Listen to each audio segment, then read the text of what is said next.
ঋণ পরিশোধের সমস্ত রাস্তা বন্ধ হয়ে গেছে। আপনার আয় উন্নতি বন্ধ হয়ে গেছে। যে রাস্তা দিয়ে আপনার আয় আসতো, আপনার উন্নতি হতো, সেই রাস্তাগুলো বন্ধ হয়ে গেছে। টাকা নেই, পয়সা নেই, এইভাবে করে কেহই আপনাকে সাহায্য করছে না, বরং দূর দূর করে আপনাকে তাড়িয়ে দিচ্ছে। আপনার কথা শোনার মতো কেহই নাই। চারিদিকে লাঞ্ছনা, অপমানের শিকার হচ্ছেন, বেউজ্জতি হচ্ছেন। এইভাবে করে আপনি কঠিন মুসিবতের মধ্যে পড়ে গেছেন। কি করবেন কিছুই চিন্তা করতে পারছেন না, কোনো রাস্তা আপনি বার করতে পারছেন না। এই অসহায় অবস্থাতে, এই কঠিন পরিস্থিতিতে সূরাতুল আনফালের এই মূল্যবান আয়াতটি আপনি মাত্র ১০০ বার তেলাওয়াত করুন। প্রিয় দর্শক, বিশ্বাস নিয়ে আন্তরিকতার সহিত আপনি যদি এই মূল্যবান আয়াতটি তেলাওয়াত করতে পারেন, আল্লাহ সুবহানাহু ওয়া তাআলা আপনাকে এত দ্রুত সাহায্য করবেন, এত দ্রুত আপনাকে মদদ করবেন, আল্লাহ সুবহানাহু ওয়া তাআলা আপনাকে বিপদ মুক্ত করে দেবেন। এই পাহাড় সমান বিপদ হতে আল্লাহ পাক আপনাকে রক্ষা করবেন। আপনার ঋণের পরিমাণ যত বেশি হোক না কেন, আল্লাহ পাক পরিশোধ করে দেবেন। এইভাবে করে আপনার অবস্থা সচ্ছল করে দেবেন। আয় উন্নতি বৃদ্ধি পাবে। এভাবে করে আয়ের রাস্তা আবার আল্লাহ সুবহানাহু ওয়া তাআলা খুলে দেবেন। উন্নতির দরজা খুলে দেবেন। ধন সম্পদের সব দরজা আল্লাহ সুবহানাহু ওয়া তাআলা খুলে দেবেন। বরকতের দরজা খুলে দেবেন। আল্লাহ সুবহানাহু ওয়া তাআলা ঋণ পরিশোধ করার পরও আপনাকে সচ্ছল অবস্থায় রাখবেন, আপনাকে ধনী বানিয়ে রাখবেন। বলুন সুবহানাল্লাহ। প্রিয় দর্শক, আন্তরিকতার সহিত, ইখলাসের সহিত এই মূল্যবান আয়াতটি আপনি তেলাওয়াত করুন। আল্লাহ পাক তিনি নিজে ওয়াদা করেছেন, বিসমিল্লাহির রহমানির রহিম, ইন্না লানানসুরু রুসুলানা ওয়াল্লাযীনা আমানু ফিল হায়াতিদ দুনিয়া। আল্লাহ পাক বলছেন, নিশ্চয়ই আমি আমার রসুলগণকে সাহায্য করেছিলাম। প্রিয় দর্শক, আল্লাহ সুবহানাহু ওয়া তাআলা এই দুনিয়ার বুকে যত পয়গম্বর এসেছেন সকলকেই আল্লাহ রাব্বুল আলামিন সাহায্য করেছিলেন, নুসরত করেছিলেন। সেই কথাই আল্লাহ পাক বলছেন। আল্লাহ সুবহানাহু ওয়া তাআলা হযরত আদম আলাইহিস সালামকে সাহায্য করেছিলেন। হযরতে নূহ আলাইহিস সালামকে কঠিন বিপদ হতে আল্লাহ পাক সাহায্য করেছিলেন, রক্ষা করেছিলেন। এইভাবে করে হযরত ইব্রাহিম আলাইহিস সালামকেও কঠিন থেকে কঠিন বিপদ হতে রক্ষা করেছিলেন, সাহায্য পাঠিয়েছিলেন। এইভাবে করে আল্লাহ সুবহানাহু ওয়া তাআলা প্রত্যেক পয়গম্বরকে তিনি সাহায্য করেছিলেন। প্রিয় দর্শক, শুনলে আপনি অবাক হয়ে যাবেন। আল্লাহ সুবহানাহু ওয়া তাআলা হযরত ইউসুফ আলাইহিস সালামকে তিনি সাহায্য করেছিলেন এত দ্রুত যে আপনি কল্পনা করতে পারবেন না। প্রিয় দর্শক, ইউসুফ আলাইহিস সালামের ভাইরা পিতাকে বলল, অর্থাৎ ইয়াকুব আলাইহিস সালামকে বলল যে, হে আমাদের পিতা, ইউসুফকে আমাদের সঙ্গে পাঠান, আমরা বেড়াতে যাব, সেও আমাদের সঙ্গে যাক এবং সে আমাদের সঙ্গে থাকবে, আনন্দ করবে, ফলমূল আমরা তাকে খেতে দেব, ইয়ারতা ওয়ায়ালআব, এবং সে খেলাধুলো করবে। হে আমাদের পিতা, আরসিলহু মাআনা, আমাদের সঙ্গে পাঠান, ওয়া ইন্না লাহু লাহাফিজুন, আমরা তাকে রক্ষা করব, আমরা তাকে হেফাজত করব। এইভাবে করে নিজের পিতাকে দরখাস্ত করলো, অনুরোধ করলো, ইউসুফকে আমাদের সঙ্গে পাঠান। প্রিয় দর্শক ভাইরা, এইভাবে করে ইউসুফকে হেফাজতের কথা বলছিল, কিন্তু তাদের মনে ছিল গভীর চক্রান্ত। তাদের চক্রান্ত ছিল ইউসুফকে এইভাবে আমরা নিয়ে গিয়ে ইউসুফকে আমরা হত্যা করব, ইউসুফকে আমরা দুনিয়ার বুক থেকে সরিয়ে দেব। এই ছিল ভাইদের চক্রান্ত। যাই হোক, আল্লাহ সুবহানাহু ওয়া তাআলা বলছেন, আমার ইউসুফকে তারা নিয়ে গেল। যখন তারা জঙ্গলে পৌঁছে গেল, এবার তারা এলো পাথাড়ি মারতে আরম্ভ করলো। ইউসুফকে লাতি ঘুষি মারতে আরম্ভ করলো। এত মারলো ইউসুফ আলাইহিস সালামের শরীর ফেটে রক্ত বার হয়ে গেল। হযরত ইউসুফ আলাইহিস সালাম রক্তে রঞ্জিত হলেন। এরপর ভাইরা, ওই পাষাণ হৃদয়ের অধিকারী ভাইরা ইউসুফ আলাইহিস সালামকে একটি গভীর কুয়ার মধ্যে, মরণ কুয়ার মধ্যে ফেলে দিয়েছিল। আল্লাহ সুবহানাহু ওয়া তাআলা বলছেন, আমার ইউসুফকে যখন তারা ফেলে দিল, তারা যখন ছেড়ে দিল, আমার ইউসুফ কয়েক মুহূর্তে একেবারে গভীর কুয়ার অতল তলে গিয়ে পড়বে এবং নিমজ্জিত হবে। এমন সময় আল্লাহ সুবহানাহু ওয়া তাআলা মদদ পাঠাচ্ছেন, সাহায্য পাঠাচ্ছেন। কত দ্রুত সাহায্য করছেন দেখুন। আল্লাহ সুবহানাহু ওয়া তাআলা হযরত জিবরাইল আলাইহিস সালামকে বললেন, হে জিবরাইল, আমার ইউসুফকে তারা মরণ কুয়ার মধ্যে ফেলে দিয়েছে, সুতরাং আমার ইউসুফ মরণ কুয়ার তলে পড়ার আগেই তাকে তুমি রক্ষা করো। বলুন সুবহানাল্লাহ।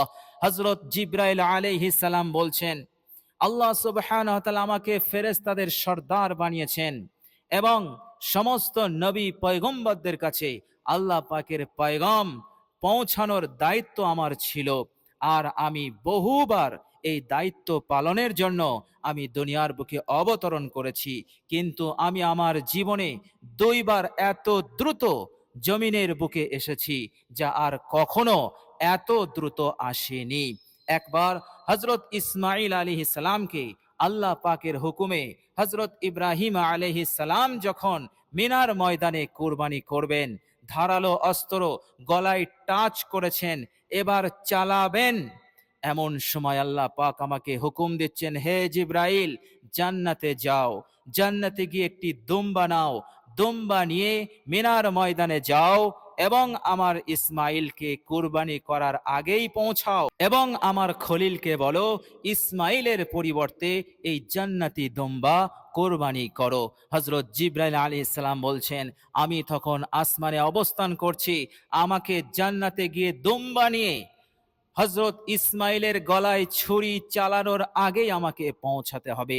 সেই সময় আমি এত দ্রুত দুম্বা নিয়ে জমিনের বুকে ওই মিনার ময়দানে অবতরণ করেছিলাম যে এর আগে আমি এত দ্রুত অবতরণ করিনি। বলুন সুবহানাল্লাহ। এইভাবে করে আল্লাহ সুবহানাহু ওয়া তাআলা ইসমাইলকে সাহায্য করেছিলেন। হযরত জিবরাইল আলাইহিস সালাম বলছেন, আরেকবার হযরত ইউসুফকে বাঁচানোর জন্য আমি দ্রুত অবতরণ করেছিলাম। হযরত ইউসুফকে যখন কুয়ার মধ্যে ফেলে দেওয়া হলো, ইউসুফ আলাইহিস সালাম পড়ছেন, নিচেই পড়বেন, কয়েক মুহূর্তে তিনি নিচেই পড়ে যাবেন। এমন সময় আল্লাহ পাক আমাকে হুকুম দিয়েছিলেন, আর আমি তখন আসমানে অবস্থান করছিলাম। সেই আসমান হতে এত দ্রুতর পথ আমি এত দ্রুত অতিক্রম করে জমিনের ওই মরণ কুয়াতে আমি পৌঁছেছিলাম। আমি এসে দেখি ইউসুফ এখনো পড়ছে। সাথে সাথে আমি ইউসুফকে রক্ষা করি, ইউসুফকে হেফাজত করি। বলুন সুবহানাল্লাহ। প্রিয় দর্শক, আপনি যদি শুদ্ধভাবে আন্তরিকতার সহিত সেই রকম বিশ্বাস নিয়ে আপনি যদি এই আয়াতে কারিমা তেলাওয়াত করতে পারেন, ইনশাআল্লাহ আল্লাহ সুবহানাহু ওয়া তাআলা আপনাকেও এত দ্রুত মদদ করবেন, এত দ্রুত সাহায্য করবেন যা আপনি কখনো কল্পনা করতে পারেননি। প্রিয় দর্শক, আল্লাহ সুবহানাহু ওয়া তাআলা বলেছেন, আমি রাসূলগণকে যেভাবে সাহায্য করেছি, ওয়াল্লাযীনা আমানু ফিল হায়াতিদ দুনিয়া, এই দুনিয়ার জিন্দেগিতে আমি আমার মুমিন বান্দা ও বান্দীদেরকেও অসহায় অবস্থায় বিপদের সময় সে যখন আমাকে ডাকবে, আমি অনুরূপভাবে তাহাকে সাহায্য করব, দ্রুত মদত করব। বলুন সুবহানাল্লাহ। কখনো আমি ডাইরেক্ট মদত করব, কখনো আমি ফেরেশতা দিয়ে মদত করব। বলুন সুবহানাল্লাহ। প্রিয় দর্শক, এইভাবে করে আমি আপনি যদি আয়াতে কারিমা তেলাওয়াত করি, আল্লাহ পাক আমাদেরকে দ্রুত সাহায্য করবেন। আপনার সব সমস্যার সমাধান হয়ে যাবে, ঋণও পরিশোধ হয়ে যাবে, পেরেশানি হতে, টেনশন হতে আপনি মুক্তি পাবেন। বলুন সুবহানাল্লাহ। প্রিয় দর্শক, এইভাবে করে ব্যবসা চলছে না, রিজিকে তারাক্কি নেই, পরিপূর্ণরূপে আপনার রিজিকে আপনার কারোবারে নহুসত ঢুকে গেছে, বেবরকতি ঢুকে গেছে। প্রিয় দর্শক, আয়াতে কারিমা তেলাওয়াত করুন, আপনার ব্যবসাতে, আপনার কারোবারে তারাক্কি এসে যাবে। এমন তারাক্কি আসবে, আপনি আর কখনো কোনোদিন অন্যের কাছে হাত পাতার প্রয়োজন হবে না। আল্লাহ পাক আপনাকে স্বনির্ভর করে দেবেন, আর আপনাকে ধার দেনা করতে হবে না। বলুন সুবহানাল্লাহ। প্রিয় দর্শক, এই আয়াতে কারিমা আপনি তেলাওয়াত করুন, আল্লাহ পাক সুস্থতা দান করবেন, শিফায়ে কামেলা দান করবেন। রোগ আসে, রোগ যায়, রোগ হতে আপনি বেশি দিন ভালো থাকতে পারেন না। আর এর কারণে যা ইনকাম করেন তার অর্ধেকের বেশি চিকিৎসায় চলে যায়, চিকিৎসার খরচে ব্যয় হয়ে যায়। আগামী দিনে আপনি আপনার জিন্দগির জন্য আপনি কি উন্নতি করবেন, আপনি আপনার আশা কিভাবে পূরণ করবেন? অর্ধেকের বেশি পয়সা তো আপনার চিকিৎসায় চলে যাচ্ছে। প্রিয় দর্শক, সুস্থতার প্রয়োজন, আপনি শেফা পাচ্ছেন না, সুস্থতা স্থায়ী হচ্ছে না। প্রিয় দর্শক, আপনি এই আয়াতে কারিমা তেলাওয়াত করুন, আল্লাহ সুবহানাহু ওয়া তাআলা আপনাকে সুস্থতা দান করবেন, আপনার শরীরটাকে ভালো রেখে দেবেন। আল্লাহ সুবহানাহু ওয়া তাআলা রোগ ব্যাধি হতে আপনাকে সর্বক্ষণ বা সর্বদা আপনাকে হেফাজত করবেন। বলুন সুবহানাল্লাহ। আল্লাহ সুবহানাহু ওয়া তাআলা বলছেন, আমার বান্দা বলে, আমি যখন অসুস্থ হই আল্লাহ আমার শেফা দেয়, আমি যখন ক্ষুধার্ত হই আল্লাহই আমাকে খাওয়ান। আল্লাহ সুবহানাহু ওয়া তাআলা প্রশংসা করেছেন সেই বান্দাদের, যে সমস্ত বান্দারা রোগ হতে সুস্থতার কামনা করে আল্লাহ সুবহানাহু ওয়া তাআলার কাছে, আর আল্লাহ সুবহানাহু ওয়া তাআলা অত্যন্ত খুশি হয়ে তাকে শেফা দান করে দেন। তার আপাদ মস্তক শরীরের ভিতরে যত ধরনের রোগ ব্যাধি আছে যা আমরা কেহই বলতে পারবো না, সেই সমস্ত রোগ ব্যাধিকে আল্লাহ সুবহানাহু ওয়া তাআলা শরীরের ভিতর হতে, ধমনী হতে, শিরা উপশিরা হতে আল্লাহ পাক বার করে দিয়ে তাকে পূর্ণ সুস্থতা দান করে দেন। বলুন সুবহানাল্লাহ। প্রিয় দর্শক, তবে আমাদেরকে ইয়াকিনের সঙ্গে, বিশ্বাসের সঙ্গে আমলটি করতে হবে। সাহাবারা যখন রাসূলুল্লাহ সাল্লাল্লাহু আলাইহি সাল্লামের কাছে আসতো সমস্যা নিয়ে, রোগ নিয়ে, আর বলতো, ইয়া রাসূলুল্লাহ, রোগ আমাকে খেয়ে ফেলেছে, রোগ আমাকে ধ্বংস করে ফেলেছে। রাসূলুল্লাহ সাল্লাল্লাহু আলাইহি সাল্লাম যা শিখাতেন, যা করতে বলতেন, যা দোয়া শিখাতেন, সাহাবারা সেই দোয়ার উপরে আমল করতেন। শুধু আমল করতেন না, এতটাই বিশ্বাস, এতটাই ইয়াকিন তাদের মনে থাকতো, কিছুদিন যেতে না যেতেই সেই সাহাবারা সুস্থ হয়ে আল্লাহর নবী সাল্লাল্লাহু আলাইহি সাল্লামের কাছে আসতো দেখা করতে। সাহাবারা এত দ্রুত ফলাফল এই জন্য পেত, তাদের অন্তরে ছিল আমলের প্রতি পূর্ণ বিশ্বাস। বলুন সুবহানাল্লাহ। আর সাহাবাদের এই বিশ্বাস, সাহাবাদের এই ইয়াকিনের প্রশংসা আল্লাহ সুবহানাহু ওয়া তাআলা তিনি নিজে করেছেন। তিনি বলেছেন, বিসমিল্লাহির রহমানির রহিম, ওয়া ইযা কিলা লাহুম আমিনু কামা আমানান নাস। বলুন সুবহানাল্লাহ। আল্লাহ পাক সাহাবাদের ঈমানের প্রশংসা করছেন। আল্লাহ পাক বলছেন, যখন মানুষকে বলা হয় তোমরা ঈমান নিয়ে এসো, বিশ্বাস স্থাপন করো, যেমন সেই সমস্ত মানুষেরা বিশ্বাস স্থাপন করেছেন। মুফাসসিরিনে কেরাম লিখছেন, নাস বলতে এখানে সাহাবায়ে কেরাম, কেননা বিশ্বনবী সাল্লাল্লাহু আলাইহি সাল্লামের জামানায় সর্বপ্রথম যারা বিশ্বাস নিয়ে এসেছিল, ঈমান নিয়ে এসেছিল, তারা ছিল সাহাবা। সুতরাং আল্লাহ সুবহানাহু ওয়া তাআলা সাহাবাদের ঈমানের প্রশংসা করে বলছেন, তোমরা ঈমান নিয়ে এসো আমার নবীর সাহাবাদের ন্যায়। বলুন সুবহানাল্লাহ। এই জন্য আপনি চেষ্টা করবেন যতটা পারবেন ঈমান ইয়াকিন নিয়ে আপনি এই আমলটি করুন, তেলাওয়াত করুন, ইনশাআল্লাহ কোরআনের বরকত আপনি পাবেনই। কোরআন এমন একটি বাণী, আল্লাহ পাকের এমন কালাম, যারাই কোরআনের সঙ্গে সম্পর্ক করেছে তারা ব্যর্থ হয়নি, অকৃতকার্য হয়নি। আল্লাহ সুবহানাহু ওয়া তাআলা কোরআনুল কারীমের প্রথমেই বলেছেন, যালিকাল কিতাবু লা রাইবা ফি, এই কিতাবের মধ্যে কোনো সন্দেহ নেই, সংশয় নেই, সন্দেহ সংশয়ের কোনো অবকাশ নেই। এই কোরআন হচ্ছে সত্য, এই কোরআন হচ্ছে সত্য বাণী। বলুন সুবহানাল্লাহ। সুতরাং কোরআন আপনাকে ব্যর্থ মনোরথ করবে না, কোরআন আপনাকে সাথ দেবে, কোরআন আপনার জিন্দগির পরিবর্তন ঘটাবে, দুনিয়াতেও এবং পরকালেও। বিশ্বনবী সাল্লাল্লাহু আলাইহি সাল্লাম বললেন, কিয়ামতের দিনে যখন মানুষ কঠিন বিপদে পড়ে যাবে, এই কোরআনের সঙ্গে যারা সম্পর্ক করেছিল, কোরআন তাদেরকে ভুলে যাবে না। সকলেই ভুলে যাবে, আপনজন যারা ছিলেন সকলেই ভুলে যাবেন, কিন্তু কোরআন তাকে ভুলবে না। কোরআন আল্লাহ পাকের কাছে গিয়ে বলবে, আয়ে রাব্বি, হে আমার প্রতিপালক, আমার পাঠকারীর জন্য আমি সুপারিশ করতে চাই, তার জন্য আমি নাজাতের সুপারিশ করতে চাই, তার জন্য আমি জান্নাতের সুপারিশ করতে চাই। বিশ্বনবী সাল্লাল্লাহু আলাইহি সাল্লাম তিনি পাক জবানে বললেন, কোরআনের এই সুপারিশ আল্লাহ সুবহানাহু ওয়া তাআলা কবুল করবেন। আল্লাহ সুবহানাহু ওয়া তাআলা কোরআনুল কারীমের সুপারিশকে কবুল করে কোরআনুল কারীমের সঙ্গে ওই সম্পর্ককারী, ওই পাঠকারী বান্দা ও বান্দিকে তিনি নাজাতের ঘোষণা দিয়ে দেবেন, জান্নাতের ঘোষণা দিয়ে দেবেন। বলুন সুবহানাল্লাহ। সেদিন আপনার আমার আনন্দের ঠিকানা থাকবে না। আমরা হাসরবাসীর সঙ্গে এই আনন্দ শেয়ার করতে থাকব। আরে আমি কামিয়াব হয়ে গেছি, আমি সফল কাম হয়ে গেছি, আমি নাজাত পেয়ে গেছি, এইভাবে করে আপনার আমার আনন্দের ঠিকানা থাকবে না। বলুন সুবহানাল্লাহ। আল্লাহ পাকের কাছে আমরা দোয়া করি, আল্লাহ পাক যেন আমাদের জন্য কবুল করে নেন। সকলে বলি আমিন। প্রিয় দর্শক, চলুন এবার আমরা জেনে নেব সূরাতুল আনফালের সেই মূল্যবান আয়াতটি কি। প্রিয় দর্শক, আপনি যখন আমল করবেন অবশ্যই অজু অবস্থায় করবেন। অজু যদি থাকে আলহামদুলিল্লাহ, অজু যদি না থাকে আপনি অজু করে নেবেন। পাক ও পবিত্র পানি দ্বারা উত্তম রূপে অজু করে নেবেন। অজু করার পর কালেমায়ে শাহাদত পাঠ করে নেবেন। কালেমায়ে শাহাদত পাঠ হয়ে গেলে আপনি এক জায়গায় বসবেন।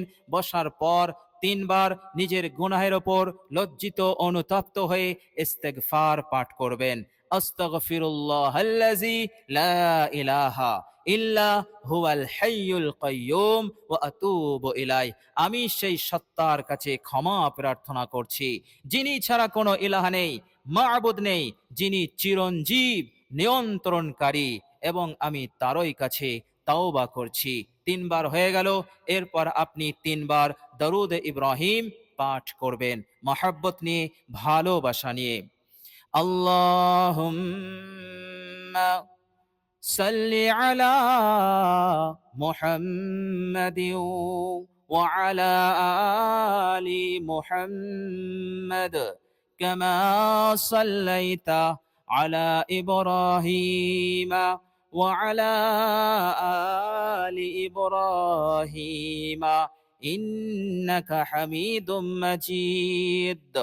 اللهم بارك على محمد وعلى آل محمد كما باركت على إبراهيم وعلى آل إبراهيم إنك حميد مجيد।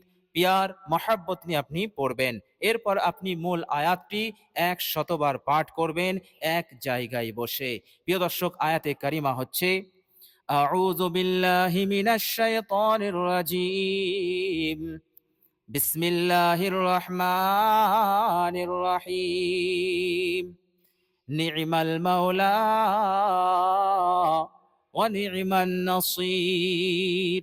বাস এইটুকু আপনি পাঠ করবেন।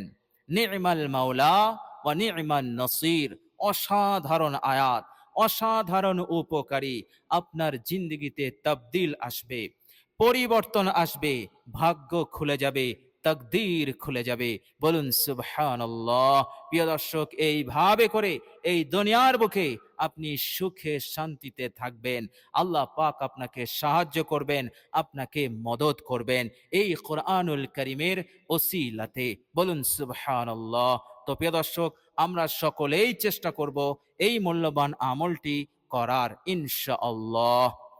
প্রিয় দর্শক, কষ্ট করে ভিডিওটি এ পর্যন্ত দেখার জন্য আল্লাহ রাব্বুল আলামিনের কাছে দোয়া করি, আল্লাহ রাব্বুল আলামিন যেন প্রত্যেক ঋণগ্রস্ত ভাই এবং বোনকে যেন দ্রুত ঋণ হতে মুক্তি দিয়ে দেন, টাকা পয়সার ব্যবস্থা করে দেন, আয় উন্নতি বৃদ্ধি করে দেন, রুজি রোজগারে পরিপূর্ণ বরকত দান করে দেন। আর কখনো কোনো সময় যেন তাদেরকে ঋণগ্রস্ত হতে না হয়। এই রকম সচ্ছল অবস্থা হে আল্লাহ তুমি তাদেরকে বানিয়ে দাও, তাদেরকে সাহায্য করো, তাদেরকে নুসরত করো। রোগ ব্যাধি হতে তুমি শেফা দাও, পূর্ণ শেফা তুমি দান করো। সকলে বলি আমিন সুম্মা আমিন। প্রিয় দর্শক, কমেন্ট বক্সে একবার আমিন লিখে দেবেন। আজ এ পর্যন্তই। সকলে ভালো থাকবেন, সুস্থ থাকবেন। ভিডিওটি ভালো লাগলে একটি লাইক এবং শেয়ার করে দেবেন। প্রিয় দর্শক, শেষে আমার আন্তরিক সালাম নেবেন। আসসালামু আলাইকুম ওয়া রাহমাতুল্লাহি ওয়া বারাকাতুহু।